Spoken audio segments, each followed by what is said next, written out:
Major support for Do the Math has been provided by Chevron, the Kern County Superintendent of Schools, Southern California Gas Company, California Resources Corporation, Kern Schools Federal Credit Union, Panama Buena Vista Union School District, Bakersfield City School District, and the San Luis Obispo County Office of Education, with additional production assistance provided by these supporters of education in Kern County and throughout the state of California.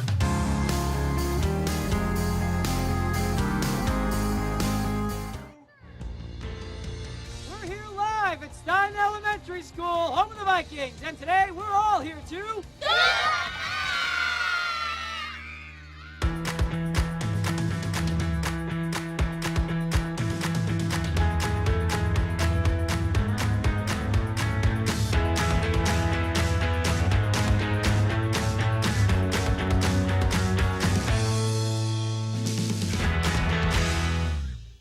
Well, good afternoon and welcome to Do the Math. I'm Michael. And I'm Tracy. And you can reach us in Bakersfield at 636-4357. In San Luis Obispo, toll free 1-866-636-6284. We are on, you can email us during the week. It is dothemath@kern.org. You can watch us online at dothemathonline.net.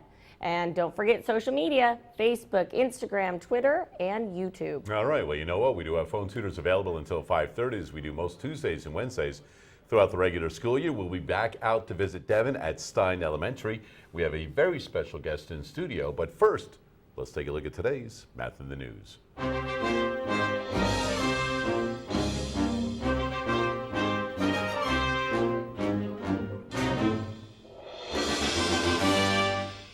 All right, so any unusual things over the weekend? Anything need to chat about? I don't think so. I don't know, the tsunami warning last night, Oh, Alaska. yeah. You know, A lot but other of than scare that, in no. Alaska and Yeah, things like that. no. And so a lot of things going on. But as I was perusing through the newspaper, I always take a look at the comics. All right, so I found one, and this is from Bizarro, and Lunchtime at the Lab. So you take 0.049 deciliters of sugar and no cream, right?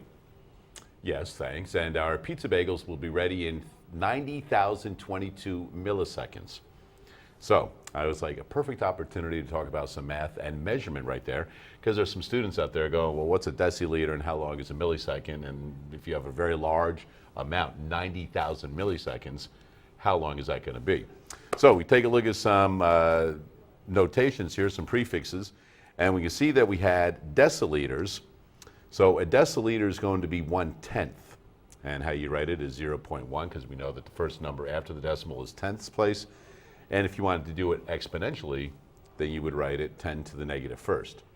Now, the milliseconds, here's milli, and that's 1,000th of a second.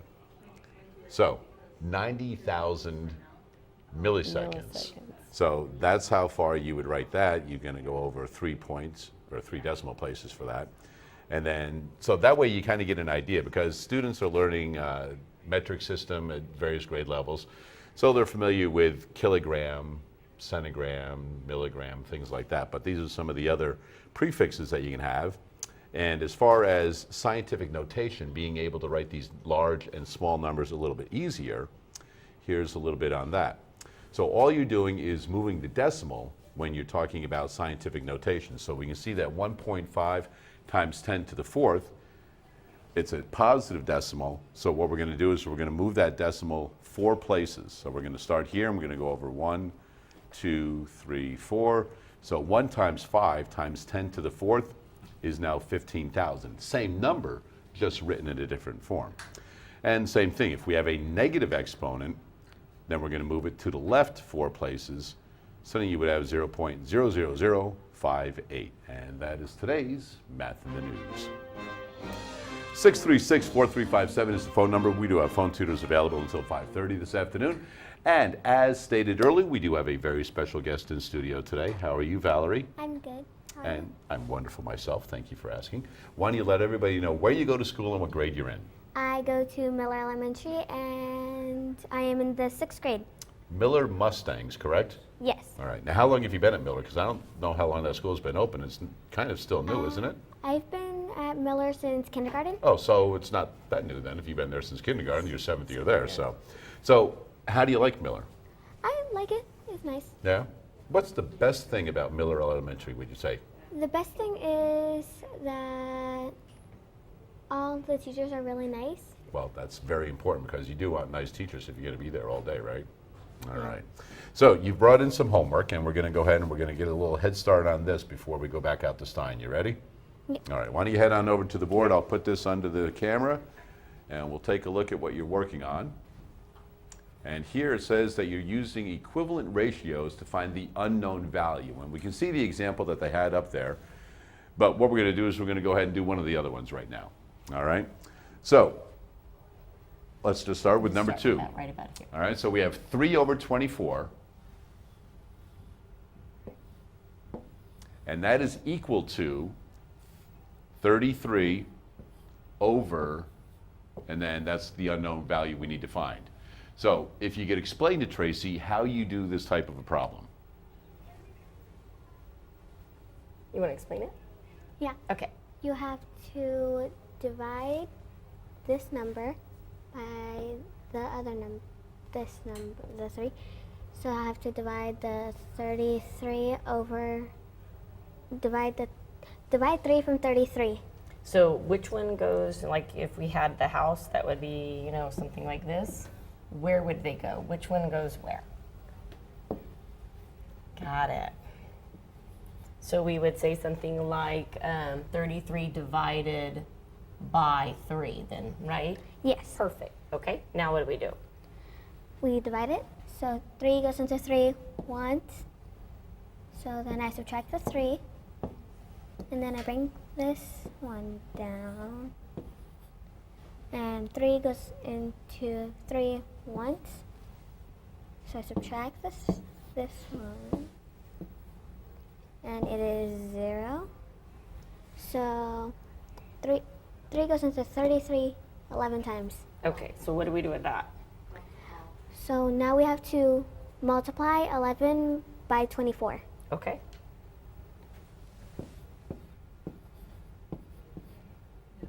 Here, let me move it up just a tiny bit. Hold on one sec. There you go. So 4 times 1 is 4, and then 4 times 1 again is 4. 2 times 1 is 2, and 2 times 1 is 2. So then you have to add them. Okay, so really quickly, would we maybe move this over a little bit, like this part right here? Does it go right underneath it, or do we move it over? We move it over. Okay, so I'm going to do that just so we don't get it confused. You probably knew the answer, but I thought, well, we'll just move it over. Perfect. And then we add it, and then That's a big number, huh? So where does that number go? this number goes here now.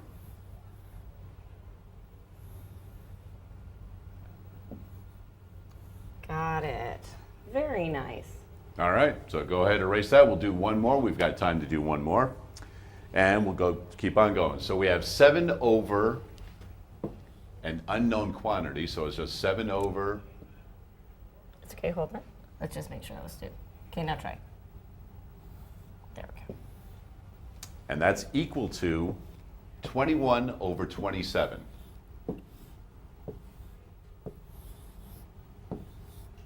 So if last time we did division, how do we do this one now? We divide it again. Oh, we still do it. Okay, great. So 21 divided by 7? 7 divide 21. Nice. Okay. Then 7 goes into 21 3 times. Uh-huh. So you have to divide 27 by 3. Mm-hmm. Because last time, didn't we do like the multiplication, right? So Yes, then because the smaller number was over here. Nice. Very nice. Okay. Perfect. 3 doesn't go into 2. So 3 goes into this 27. So 3 times 7 is 21. And then if we have to add more, it has to be a bigger number. 3 times 8 is 24. And then So what do you think that number is? Because it can't be a 10. 4, 27, 9. Perfect. And then, so this number has to be 9. Perfect. So you want to go ahead and write that then? We'll write it right there. So I'm gonna make this. Here we go. Ready? And that's our final product. There you go, equivalent ratios. Very nice. All right, 636-4357 is the phone number. Phone tutors are available until 5:30 this afternoon. Right now, we're going to head out to Stine Elementary with Devin. Hey, thanks a lot, Mike. Back here at Stine Elementary School, we got a room full of 4th graders. Usually we have a nice little mix of everything, a little bit of 4th, a little 5th. It's all 4th today. And you guys can say hi and let everybody know who you are and where you are, because we have a really exciting activity here today. And normally we do a sampling of problems across the grade spans, but we invite you at home to join us today for one problem. And we're only going to be working on this one problem the entire show. But it's going to be presented a little bit differently than what you're used to. This is going to be what we normally call a 3-act challenge, because there are 3 parts.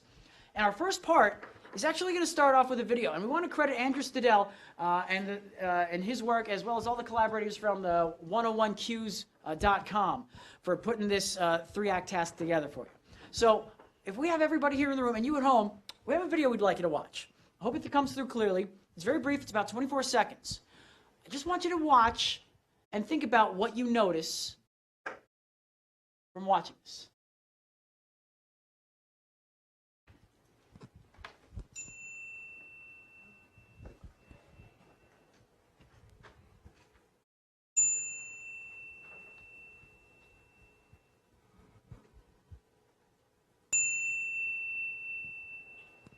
What a cliffhanger. So, at your tables, I'd like you to talk about what you noticed in that video. Are you ready? And talk. It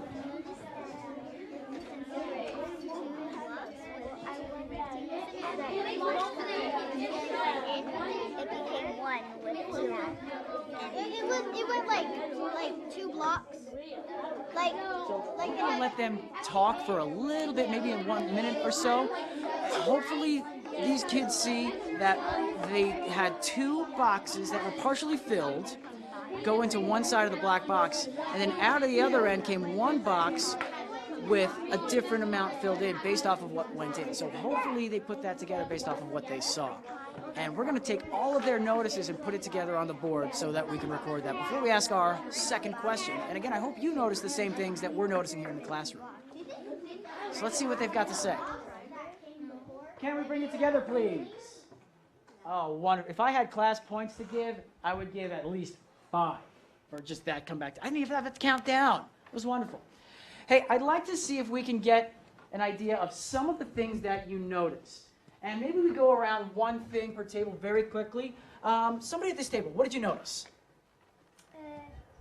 They turned into 1. Okay, so you noticed that you had, out of the black box, eventually there was 1 box that came out of it, right? Okay, that's a great observation. What about over here? What did you notice? We noticed that when it was like the color blocks, they came together, and it was 3, 1, they added 1 extra white block. Oh, so you noticed that there were some boxes that went in that were colored in somehow, and then when they went into the black box, eventually it ended up being a different box that was colored a little bit differently. That's a wonderful observation. What about over here? What do we notice? I noticed that when the 2 squares went into the black box that had only 1 covered in each of them, it came out with just 1 with both of them covered. So that's another really observation, that what was filled in on the 2 boxes kind of had an impact on what came out of the 1 box, right? So, I mean, wonderful observations. Now, here's my second question. What are you curious about after seeing the end of that? Because it kind of shut off there at the end, right? Have a conversation. What do you wonder? What do you want to know? Are you ready? Discuss. Go. and I wanted to see what it does. In the second one, they'll actually like solve the problem. Yeah, if they can together or something. Yeah. Like there's two. Like if they stayed in two or if they stayed in one. Yeah. There's two, and then when it goes through that black thing, it makes it into one. What happened? So it's just little questions like, what do you notice and what do you wonder? Notice what that gets out of everybody. And it got really quiet because I think I'm going to ask them what they wondered. And they're absolutely right. So let's get to that. All right. Come back to me. Wonderful. Now, what do you want? And I heard a few of you mention this kind of out of the side of my ears here. What do you want to know after watching that? Let's go to this table here. What do you want to know? That's what happened at the end. Did I solve the problem? Oh, so what he's saying is, okay, so in that last set we saw, and he's absolutely right to wave at you on that because he's got you connected on that one. He said, in the last one, 2 boxes went into the black box, but then we didn't know what came out of that. It kind of faded out. So he wants to know, I think like a lot of other people, what came out of the third set. So that is the question that we would like to address. But we're going to need some help on this. There's some information that would help us figure that problem out. So what we're going to do right now is we're going to have a conversation, and you can start this conversation right now, and let's get your answers back after the break. My question to you is, what information do you need, or what information would help you figure out what comes out of the black box at the end of that last set? What information would you like to have to help you figure that out on your own without me telling you the whole answer to that question that you guys came up with? So start talking about that right now. Are you ready?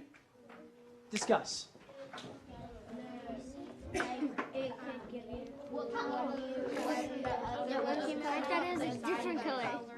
So they're going to have this conversation. What's really powerful about this is that these students have developed a question that they want to answer. So when you have your own question, you're more motivated to solve the question that you've developed. They're going to come up with a list, and when we come back from the break, when we come back to Stine Elementary School, they're going to talk about how they're going to use that information to solve their own question. But for now, we're going to go ahead and send it back to the studio. Mike, take it away. All right, thanks for that, Devin. See how the students out at Stine do with that problem right there. In studio, we have Valerie, but right now we're going to give Val a break, and we're going to go to the phones and speak with Gabe. How are you today? Hello, Gabe. Hello. Can you hear me okay? I can hear you just fine. Can you hear me as well? Yes. All right. As soon as you're ready, let's hear the math problem that you're working on. Okay, so how many times can you go around the Earth if you're traveling at the speed of light for 1 second? If the speed of light is 186,000 miles per second, and the distance around, or the circumference of the Earth is 25,900 miles. So it's really just, let me flip to a clean space here. It's really just 25,900 divided by, it's 186,000 divided by 25,900.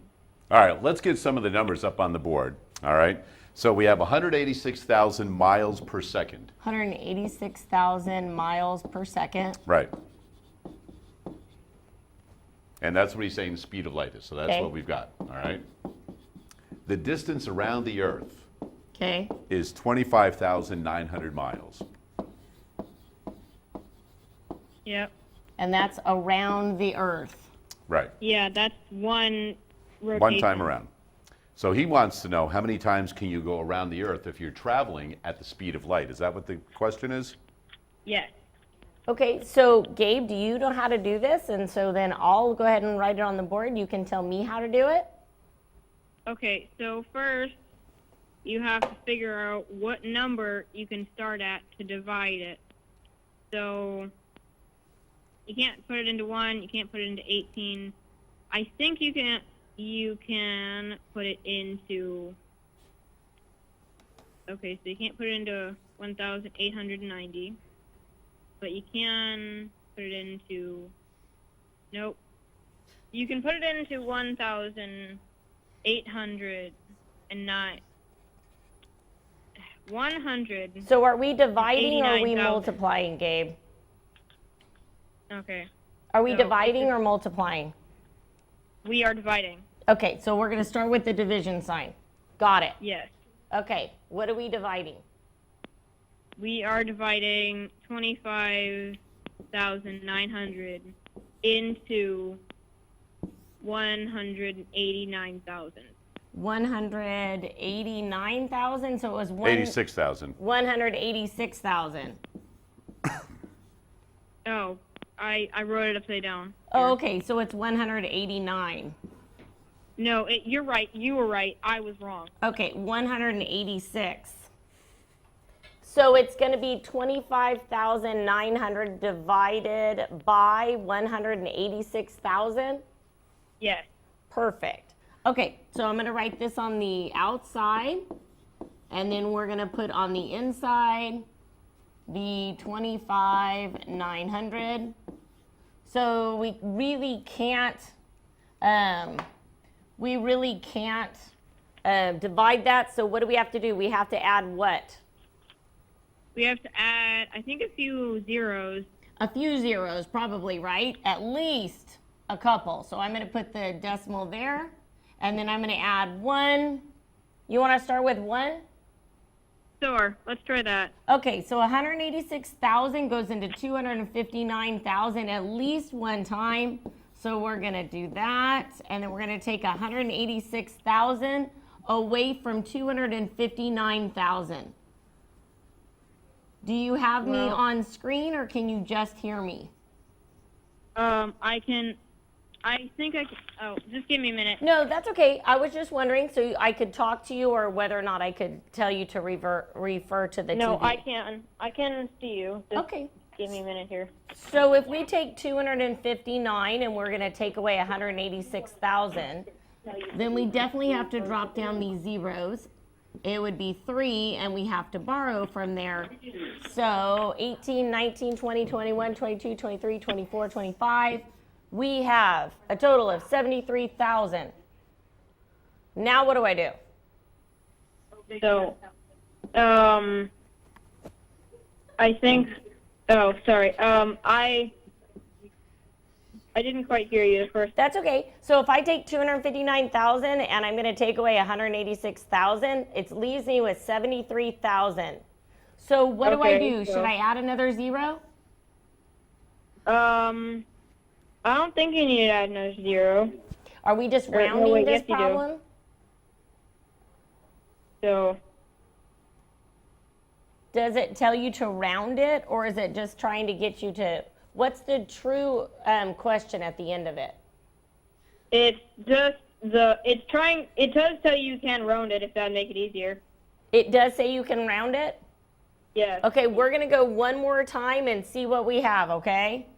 Okay. Okay, so 186, 2, 4, 6. I'm going to say that we're going to try 2. So that would be 0, 0, 0.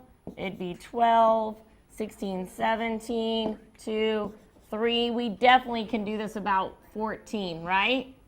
Okay. What do you think? 4? How many times do you think that'll work. 186 can go into 730,000? I think I can go in there. Yeah. Like 5 maybe?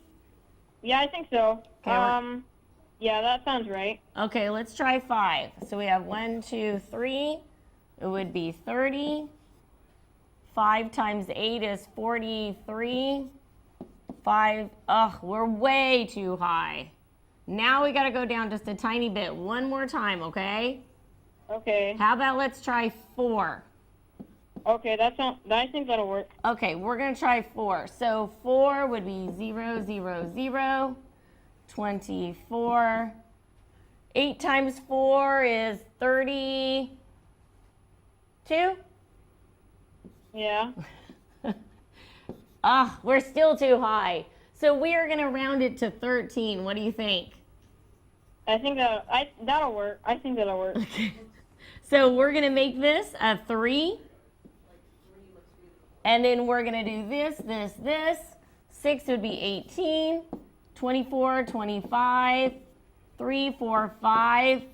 And we're going to continue on and on and on. Do you think that we could leave it at, for this right here as the answer, if we round? I think, yeah, that'll be fine. So Gabe, what is the very last question? What is the ultimate question for this? What was the question at the end? It was just how many times can you circle the Earth at the speed of light? So we're at 1300s probably. Okay. So we can't even go around once, can we? Nope. No, we're really slow, huh? Yeah. Okay. Well, you know what, Gabe? Thanks for that phone call right there. And because it was such a good one and worked Tracy a bit right there, we're going to send a meal courtesy of our friends at Chick-fil-A your way. So congratulations on that. Hey, we do have phone tutors available until 5:30. We'll put Valerie back to work right after this.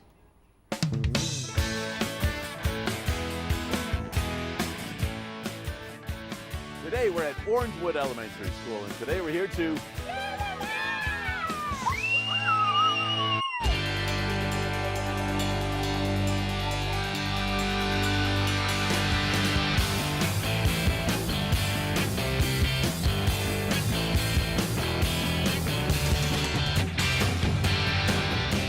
this afternoon, I've got Giovanni, a 4th grader, and what school do we go to? Orangewood. There you go. All right, and we're going to do a little multiplying today. You ready?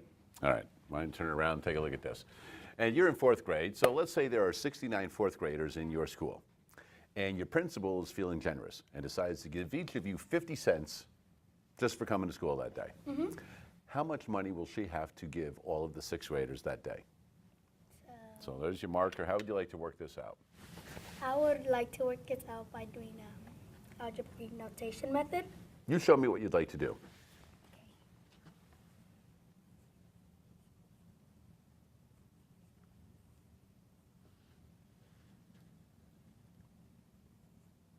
So what were you doing right there I was when you were going? counting by fives. Okay, so tell me how you got that. So I went 5, 10, 15, 20, 25, 30 until you get to 6. Okay. So I got 30.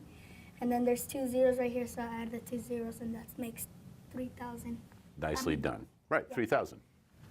And then I grab the 60, and I put it right here, and I put 0. So I'm getting all the 60, putting a 0, and get the number on the other one. So if we do 60 times 0, what will that be? 0. Do we even need to write it up there? No. Let's erase it. And then it'll be 50 times 9. And that'll be 45. There you go. You had the 2 numbers there. Yeah. And then 9 times 0, which will be 0. Right. And then we add this.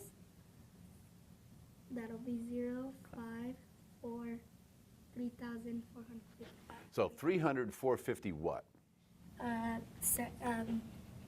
Dollars? I mean cents?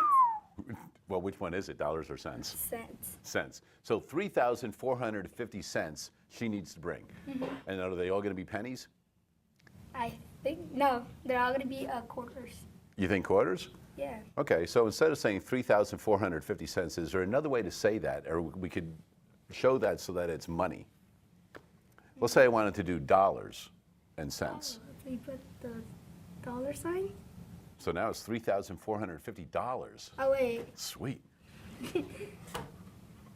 I guess the cents? You want to go back to the cents? Yeah. All right, here's what we're going to do. You were multiplying 69 times 50 cents, right? Mm-hmm. Okay. How many, is there a decimal up here in this number? Do you see a decimal point anywhere up here? No. No, there isn't one, right? Okay, and if there was one, it would be right here, and it would just be 0. Okay, is there a decimal point here?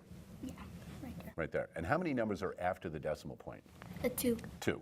So let's take your number, 3,450, and what we'll do is we'll just erase that comma right there for right now, okay?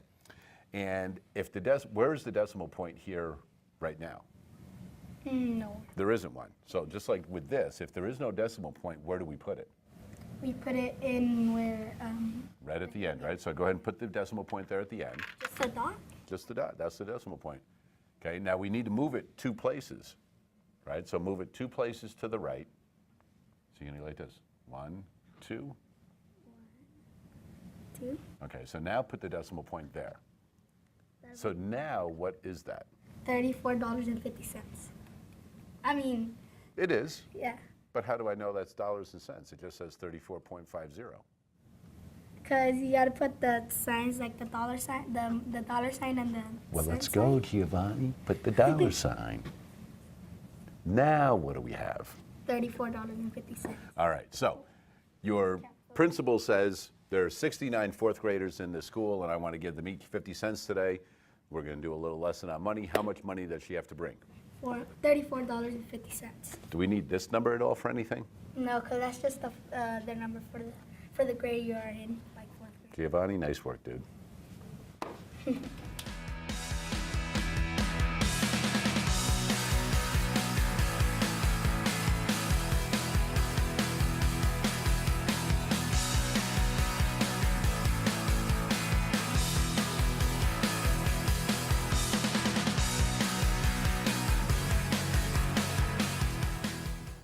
And a big thanks to all of those students. Always a great time to go out and visit some different schools out there. Hey, if you'd like to do the math to come out to your school, simply give us a call at 636-4357. Let us know and we'll work it out, see if we can do something with your principal and possibly come out and do a little math in your class. Right now we're going to do some more math in a class at Stine Elementary with Devin. Hey, thanks a lot, Mike. Back here at Stine Elementary School with our 3-act problem. For those of you that are just joining us, we are here working as a whole staff on just one problem based off of a video that we had seen earlier. And if you are just joining us, I want to replay that for you so that we can kind of catch you up to what we've been doing.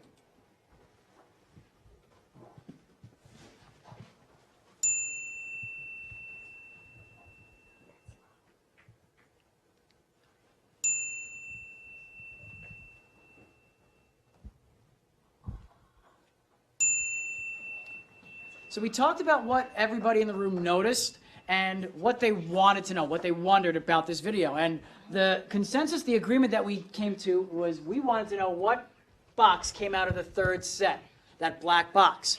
And so we had a conversation during our break about what information we as a group would like to know that would help us figure out the answer to the question that the group came up with.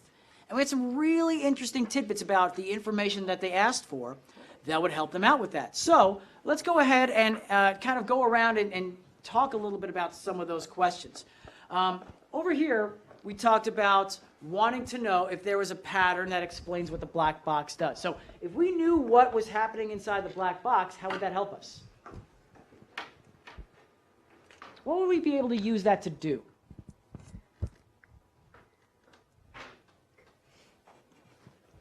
If we knew what the black box meant or what it represented, how would that help us figure out what came out of the third set? What could we do with that? Orange, green, and then the white. So you mentioned that there were some colors involved. How would the black box necessarily help us with the colors, maybe? Put them together. So maybe there's some sort of pattern with the blending of colors, okay? Well, how else could that help us? What do you guys remember about that? How could the black box help us figure out what to do with those?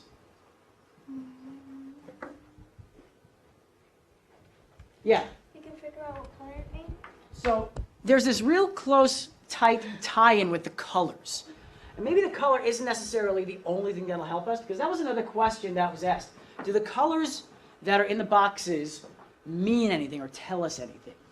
So we're going to see if there's a connection between the colors. Now, there was another question that came from this table over here, and two of you had kind of the same idea. And you asked, can we give numbers and operations to the boxes? So do we have to look at the boxes simply as shapes, or can we give them numbers? So how would that help us out if we could give them numbers? Yeah. If it will be easier if we give them numbers, so it's like the black box doesn't just tell us the box, like the boxes that it made, it just tells us the numbers. Right, because if there are numbers involved, that means the boxes that go in mean something, and the box that comes out means something. And if we can give it value, maybe there's a pattern that box explains. And there was another question I thought that was very valuable, and that was, is there more video to show us what happens? Well, I mean, that would certainly be the answer to our question. And I can tell you that we do have that, and you'll see that in our next segment. But it's not going to be a big reveal. Hopefully it'll confirm what you are finding out. Well, I have some good news for everybody in the room. We have all of the information that you are asking for right here. So if it's okay with you guys, I'd like to reveal that to you on the board. So, again, thank you so much to Andrew Stadell and the team over at 101 Qs. So I want to go ahead and bring up our first slide. Now, this is the last set that went into the black box before we faded to black, right? So how could you describe this top box? Do you think that we could give a number to represent what this really means? Or maybe a certain kind of number? What does this look? What do you think of as a number when you see this top box here? Go ahead and shout it out. 2. I hear 2. What makes you think of 2? What makes you think of 2? Because there's 2 boxes. There's 2 boxes here. Now I have a question for you. How many of those are filled in? 1. So how would you describe that 1 out of 2 are filled in as a number? Yeah. 1/2. 1/2. So we can assign a value to this box, right? But on one box there's 3. So, great observation here. For this one, there are 3 parts. How many of them are filled in? 1. So how would we use the value to explain this box? If this is 1/2, what do you think this is? 1/3. We had everybody say 1/3. Now that's really interesting. So we have 1/2 up here, and we have 1/3 down here. I want to show you another image here. Take a look at this. Does that fall in line with what we've discussed? Yes. Now I want to show you one more image, and maybe this is going to help answer some questions. And maybe it'll create more questions. In our first set, we had 2 1/2s. They went in to the black box, and out came 2 halves, or 1 whole. On our second set, we had a 1/3 and a 1/3, so 2 boxes with a 1/3. They went into the box, and then 2/3 came out. Interesting. And in that last set, if you notice, we had 1/2 and 1/3. They went into the black box, and we don't know what happened. So what we're going to work on during this break, when we come back to you, we're going to have some work here. We're going to find out, using these patterns, try to make sense of what happened to this last set. Are you guys ready? Yeah. We're going to work on this here in the classroom, and you guys are more than welcome to work on this at home or in the studio, but right now we're going to send it back to Mike. Take it away. All right, thanks for that, Devin. We'll let those guys at Stine Elementary work on that while we go to the phones and see what Aaden is up to. Aaden, how are you today? Hello, Aaden. Hello. And you're a student at McAuliffe Elementary, correct? Yes. All right, as soon as you're ready, let's hear the math problem that you're working on. Okay. So, hello? I'm here. Go ahead. So, my problem says use compatible numbers to estimate the quotient. So we're doing an estimation, right? What? We're doing an estimation? Yes. Okay, so what numbers are we doing? It's 635 divided by 9. Divided by 9? Yeah. Okay, so are you estimating the ending of it? So what your the answer is? Or are you estimating starting from here? How are you doing this? Well, with compatible numbers, I think he can do either, so Great. whatever's going to work nicely. So they're compatible numbers, right? Yeah, the compatible numbers. Okay, so tell me how you would do it.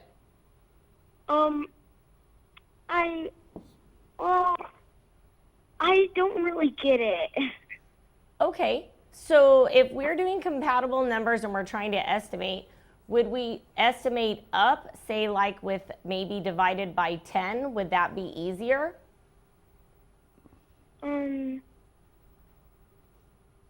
Yeah.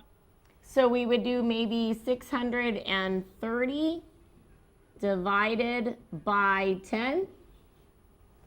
Would that be easier than to do 635 divided by 9? Yeah. Okay, you want to try that? Yeah. Okay, so 10 would be on the outside, 630. How would we do this? How many times does 10 go into 63? 6. 10 goes into 63 6 times. And then we have 30 left. So 10 goes into 30 how many times? 3. So do you see that our answer is 63? So we could have just simply crossed off the ending 0 off of each side, and we would already have our answer. Does that make sense to you, Aaden? Because what I'd like you to do, because it doesn't sound like it really makes sense to you right now, so we're going to go ahead and do it another way also. Okay. So let's do 630 and divide it by 9 this time. Okay. Because then we can do that also, because 9 will go into 63, as long as you know your 9. So then we would put the Multiplications. 9 on the outside with 630, but we really don't even need to do all that because 9 goes into 63 how many times? 7. 7 times. So 7 times 9 is 63. And then we simply add the 0. So then 630 divided by 9 would equal 70. So by doing it 2 different ways there, Aaden, you went 630 because what you did is you used a number, round, compatible number with 635, and you made it 630 because that will be easily divided by 10 and 9. So the 2 different ways you could do it were those, and that way you get 70 and 63. Do you have another problem that you need to work on like that? Yeah. Yeah, let's do another one. I have 2 more of them. Okay. Okay, go ahead and tell me another problem. It's 412 divided by 5. Okay, so if we're doing compatible numbers, could we just go up to 415 or go down to 410? Go down to 410. 410 would be the closer one, right? So we'll do 410 divided by 5. So 5 goes on the outside, 410. How many times does 5 go into 41? 8. So then we would have 40. We have 10 left. 5 goes into 10. How many times? 2. So our answer is going to be 82. So now leave everything the way you have it up there. Okay? All right, now Aaden, what we're going to do is we're going to take the 412 and we're just going to make it into 400. So now we're going to do 400 divided into 5. Now can you, if we put 5 on the outside and it divides, so how many times does 5 go into 40? 5 times what makes 40? 5 times 8. And we just add the 0. And we have, what is the answer? 80. 80. So do you see how they're close? We have 410 divided by 5 equals 82. And we have 400 divided by 5, which equals 80. Do you see how they're okay. kind of close? All right, you said you have one more to work on? Yeah, I have one more. All right, I think we can squeeze in one more, so let's hear it when you're ready. Okay, go ahead. It's 490 divided by 8. 490 divided by 8? Yeah, divided by 8. Okay, so what would be a compatible number with 8? 8 times what? 8 times 5, 8 times 6, 8 times 7. What would be compatible or close to 49? is 49. So 8 times 5 is 40. What's 8 times 6? 8 times 6. Uh-huh.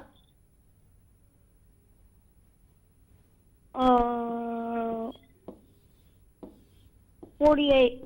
Okay. So if we brought this down, we would have 480 divided by 8.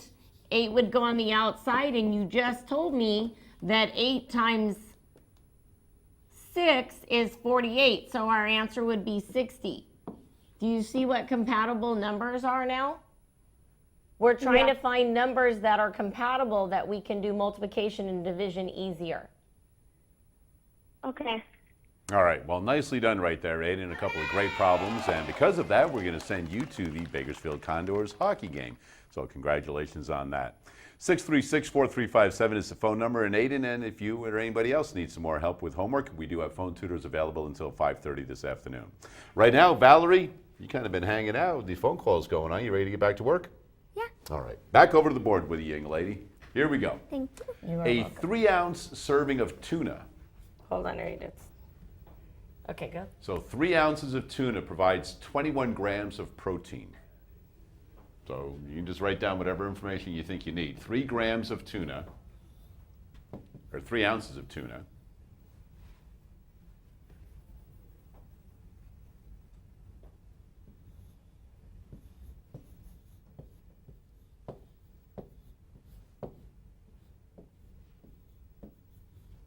will provide you 21 grams of protein.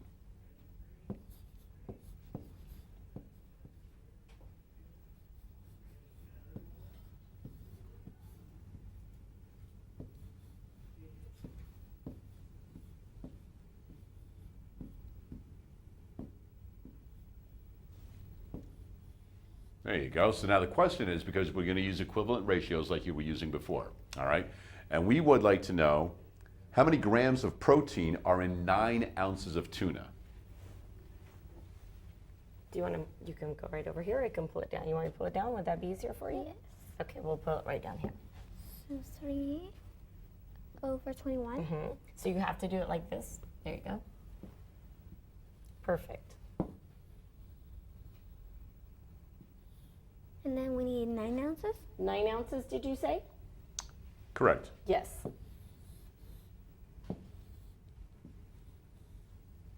So how do we do that again? This is the missing one. Okay, you want to come over here and show me how to do that? Okay, so we have to divide 3 into 9.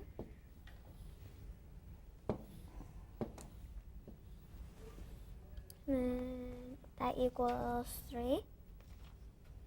So we need to multiply 21 by 3.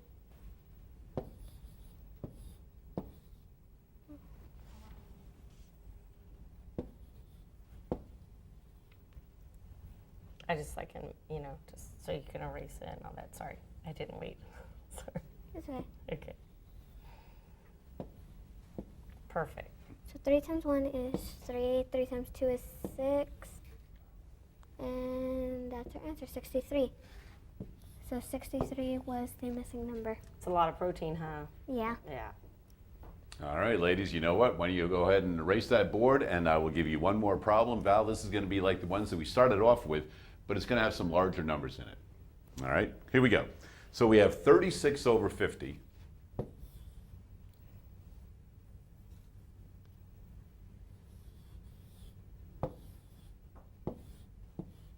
And that's going to be equal to 18 over the unknown value.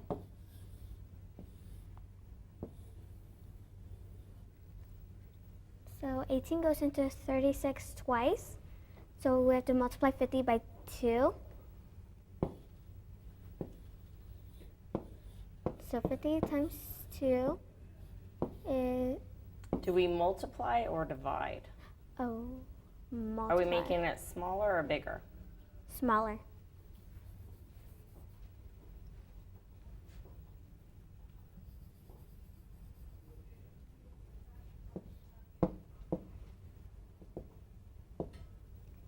So if we divide it, it equals 25. So then our answer is what? 25. Okay, All right, you leave that on the board. Move over to your left, so kind of move over where Tracy is, and we have time to do one more. Right here. So the next one is 32 over 12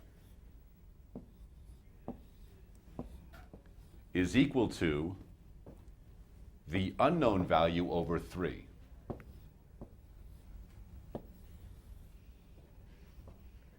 So 3 goes into 12 4 times. So we have to divide 32 by 4.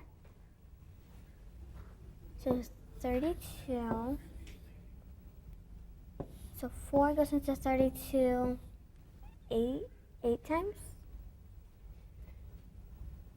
Now, Tracy, was she asking you or telling you that it goes 80 times? She was telling me. I was just Okay. confirming it with my Okay. nodding of it. I had to count with my fingers there for a moment. You did good. So we're going to put 8 right there.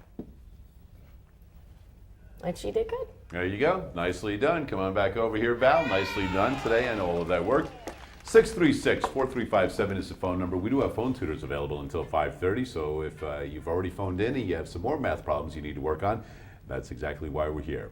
If you're calling from outlying areas of Kern County as well as San Luis Obispo County, that phone number is toll free at 1-866-636-6284.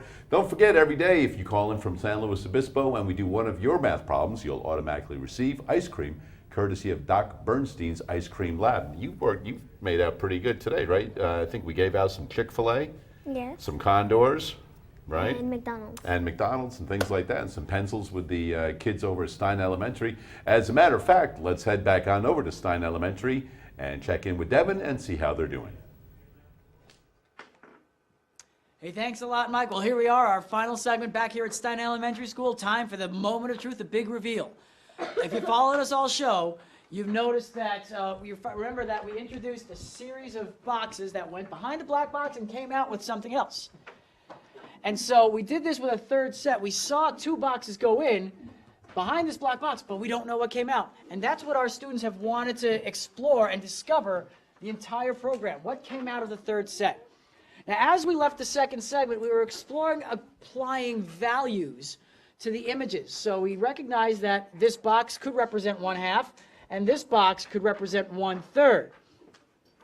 But then the question became, let's get this little shadow puppet out of here. But what we wondered is, what comes out, does it necessarily have to be a number? Because I think our natural inclination is once we see numbers, we have to add them, subtract them.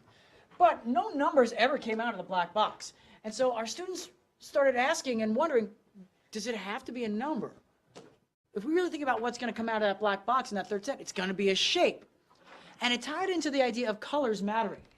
And a lot of our students here made a realization, and I want to come to this example here that kind of leads into our idea of what should come out. Could you kind of explain what your thinking was with these 2 going out of the third? I thought that these 2 colors would turn into this. So we had 1 green piece and 1 orange piece, and what should come out is a box that has a green piece, an orange piece, and a white piece. Now, how would you know there was still going to be a white piece in there? Because there's only 1. So what I think you notice about the size of the pieces is that if you add the green and the orange together, it wasn't going to fill all that space. So there was going to have to be some white space left over. And there were a lot of groups that kind of came to the same conclusion as you start to look at a lot of the papers here. Now, what's really interesting is that some of the groups decided to really stick with the fraction pieces, and I wanted to reflect into a conversation that happened over here. When we started thinking about, well, wouldn't you just add the pieces together? And we had to talk about adding things that are different together. So we said, if you have, let's try to relive this conversation here. If we had, let's say, 3 apples and 7 bananas, what do you have all together? We have fruits. Because we started off by saying you have 10. But then I asked, well, 10 what? 10 fruit. Because you don't have 10 apples, we don't have 10 bananas.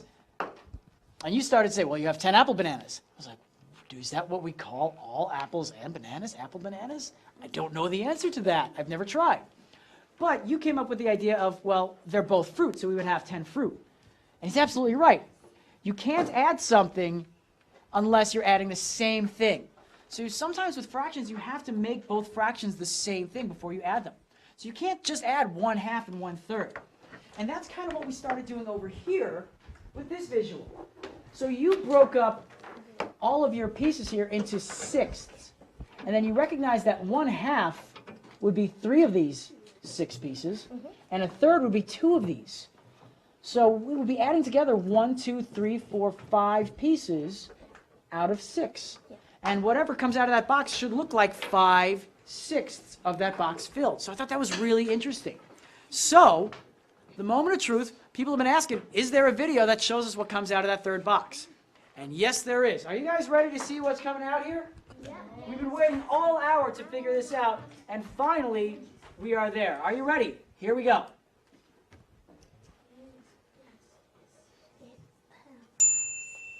Ooh, really fascinating.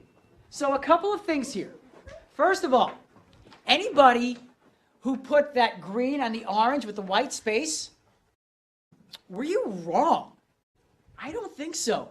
Because the shape that you would have represented here, and if I could kind of illustrate this here, we broke that same box into 6 pieces. 3 of them would be filled up with the green. 2 of them would be filled up with the orange. And then we have that 1 space left, right?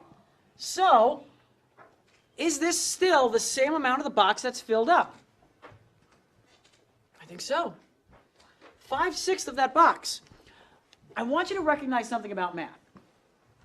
All of the answers we got that had that green half, that orange third, and a white sixth, no matter how those were arranged, still would have been 5/6. And as we saw with the box that was broken into 2 columns of 3 each, that also equaled 5/6. And so what everybody in this room is starting to come together as they start to explore adding and subtracting of fractions is that, one, it's really difficult to add fractions unless you get them into the same denominator, unless you're adding the same pieces together. But 2, if you do have these 2 pieces, when you add them together, they should add up to something larger than what you started with when you add. So I want you to think about this. If we weren't adding in this black box, let's say we were subtracting, okay? Let's say this was a minus in the black box.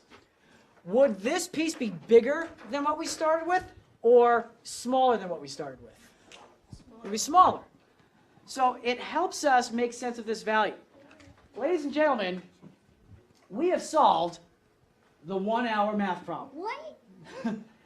And however you came up to this solution, however you walk away, you understand adding and subtracting of fractions and parts a little bit better than when we started. And isn't that what it's all about? Ladies and gentlemen of Stine Elementary School, thank you so much for working with us today. Give yourselves a round of applause. And that'll do it here from Stine. Right now, for the last time today, we'll send it back to the studio. Mike? All right, Take it thanks away. for that, Devin. And that is what it's all about, having the kids work on those math problems, finding some different ways to solve all the problems, and there's never just one way to do it.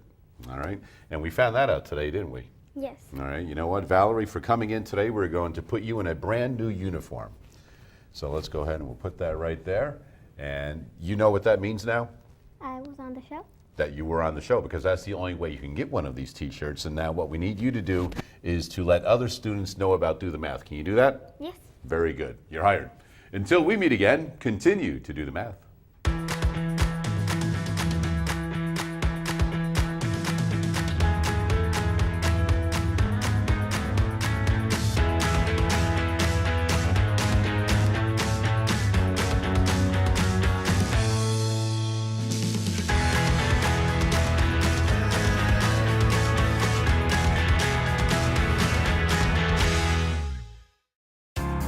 Major support for Do the Math has been provided by Chevron, the Kern County Superintendent of Schools, Southern California Gas Company, California Resources Corporation, Kern Schools Federal Credit Union, Panama Buena Vista Union School District, Bakersfield City School District, and the San Luis Obispo County Office of Education, with additional production assistance provided by these supporters of education in Kern County and throughout the state of California.